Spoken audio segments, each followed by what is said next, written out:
Hey guys, Awesome Fusion here. This video I'm going to try and go in as much depth as I possibly can about the items you can build on an AD carry and explain it the best I can. So what you see in front of you is what most people are familiar with as the standard AD carry build. It was basically revolutionized a long time ago, roughly around when people stopped playing AD carries like Ashe and Corki in mid and realised an AP carry can shut down their early game and that the strength of an AD carry is in the late game once they have those expensive items. The essence of an standard AD carry build is that you have 5 damage items which are usually the same, and 1 defensive item which can be anything from Guardian Angel to Quicksilver Sash. With AD carries like Corki and Ezreal, a Trinity Force usually substitutes the Phantom Dancer and is built first. Many people also debate on what order the standard AD carry build should be built in. Here are a few orders that people have built it in. You should really think about what order to build it in depending on the champion you're picking. For example, Vayne, Severe or Graves might gain an advantage by building Bloodthirster first and finishing IE later on, say around 30 to 40 minutes in. On the other hand, if you have those carries and also have a Nunu support, this kind of changes things and he really adds to your attack speed, so rushing Infinity Edge is a better idea then. This isn't something that can be taught easily as each match is completely different because it kind of depends on what AD carry you're playing and what you'll be fighting in lane or team fights. If you're ever unsure on what to build when you're playing a character designed to be an AD carry, then you can easily default back to the standard AD carry build and you can't go wrong with it. Doran's blades are really strong. Despite the many nerfs to their health, attack damage and how much they cost to buy, they still command a strong presence in the early laning phase on bot lane. You have to be smart with how many Dorans you buy and when. I would generally say don't buy any more Dorans after 15 minutes. However, if you don't have any in the early laning phase, it can be extremely difficult. They are pretty cost effective and offer all you would want in lane. The maximum Doran's blades I would buy is 3. You don't want to be selling them too early without making some use of them first, and your priority should be getting those big items anyway. The only time I buy wards is when I notice my support isn't warding correctly or if he asks me to buy one. Generally, if your support can cover the warding, you should let him. However, if you find the enemy team putting a lot of pressure on bot lane, then don't hesitate to buy some yourself. Generally, I wouldn't bother buying these pots until you have a few major items built. For example, once you have Infinity Edge and Phantom Dancer, a green pot can really help you get some more crits off and do a ton of damage. And a red pot can help give a little bit of HP if you're lacking it. For example, if you're against an Aurelia or something and you're struggling to stay alive. Berserker Greaves are generally just a standard item that you pretty much buy on every AD carry unless you need other boots for a specific reason. It's generally your default boots, but I guess you guys knew that already. Some people buy this, although it's not a popular choice. If you're ever going to try this, then I would recommend it against Caitlyn or Ashe. A common theme with certain items people buy is that you're meant to be building damage as an AD carry and not tank.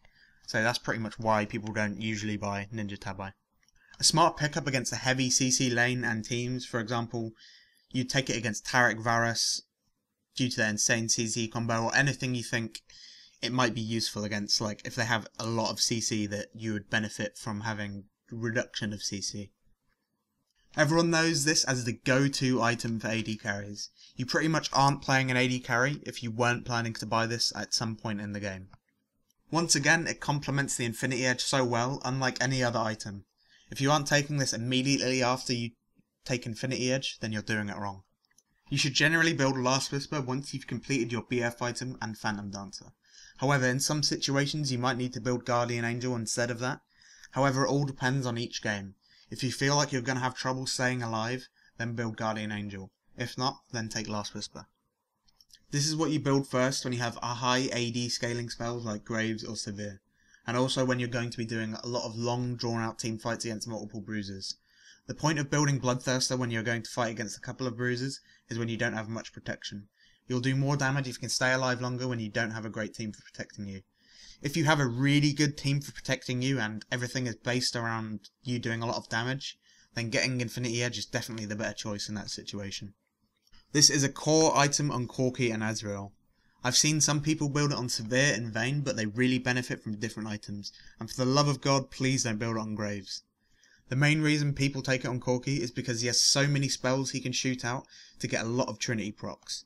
This is mostly due to his rockets, which you can spam like 8 rockets if you stack them up. His E also greatly benefits from the Phage slow, so if you have red buff and you put E on Corki, it will slow people. On Ezreal, of course, his Q can proc and activate the Trinity Force. It also applies the Phage if it hits. It's like a on-hit effect spell. It's also on a low cooldown, and you won't have much trouble using the proc on Trinity Force, so that's kind of why people buy Trinity Force on Ezreal and Corki rather than other champions. Hope that makes sense. This isn't an amazingly popular item on AD carries anymore, simply because you're looking to build for the late game as an AD carry. Black Cleaver isn't exactly the best late game item, and you're likely to sell it at some point. Bloodthirster is also only 150 gold more, and it scales amazingly as the game goes on, and just gets stronger and stronger. The more damage you build with Bloodthirster, the more life you gain back per hit. The more speed you get with Bloodthirster, the more hits are going in overall, so the more life you get back too. Also with the stacks, you can end up getting a whopping 45 more damage than Black Cleaver gives. And let's be honest, the armor shred isn't amazing and becomes null later on. If you have a BF sword, you're generally going to be better off building one of the other two items. In short, it's a risky buy, and I wouldn't recommend it in this stage of the meta / the way it works. It's generally not an AD carry item since it deals magic damage, and you're meant to be dealing the AD damage for your team. It also gives you magic resist, which isn't that useful if you're laning against another AD carry. You may say, oh, the support does magic damage, but most of the damage on bot lane actually does come from the AD carry. This can be an okay item to get against certain champions if you're having trouble with which regenerate a lot of life, for example Warwick, Vlad, Sion or Mundo. However, it has a 20-second cooldown and it costs 1350 gold, and it takes up a slot as well. So something like Ignite, which doesn't take up an item slot, it's much more cost effective. Obviously the cooldown's a lot longer, but fights generally don't last like a very, very long time anyway, so Ignite is more cost effective and it's useful in other situations as well. So I wouldn't recommend buying Executioner's Calling as an AD carry. Once again, although people do buy it, it's generally something I wouldn't recommend for you to build on an AD carry. Your main priority is to deal damage, and this item has most of its gold going into health, which isn't what you want. Although you say you might need some defensive items, it's not really...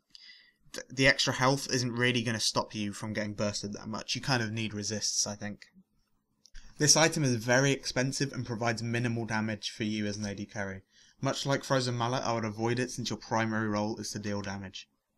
This used to be a popular item, but it's kind of fallen out of use. It's really expensive, and it's only useful against people who are majorly stacking health. There was a fad to build Wriggles a lot for a while when Moscow 5 was in its infancy. After a bunch of nerfs, the meta shifted again, and people decided it wasn't worth the cost, and ended up just buying the lifesteal part instead. Pretty much a no-brainer, but I thought I would explain it anyway. You don't build health as an AD carry, so you won't get much use from it.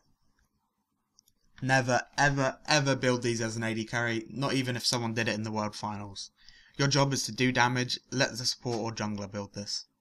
This is a great item to get defensive-wise, and has seen a massive boost in popularity the last few months.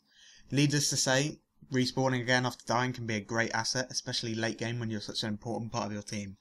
However, you do run the risk of sometimes dying and just respawning again and dying instantly afterwards.